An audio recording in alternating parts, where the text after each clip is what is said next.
Bakit nga ba nare-reject ang in-stream ads ng isang account? Na kumpleto nyo na ang criteria for monetization pero hindi ka binigyan ng setup. At meron din namang binigyan ka ng setup pero rejected ang application mo.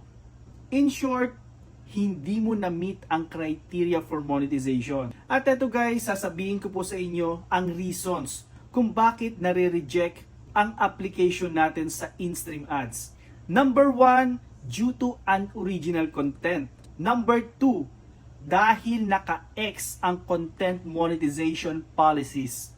Number 3 na reason, dahil po sa tax info at payout method.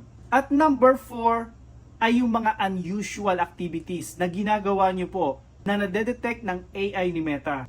At example nga po nito ay yung nai-content ko na. Yung palagi ang pakikipag-exchange ng link para panoorin. Tapos included pa po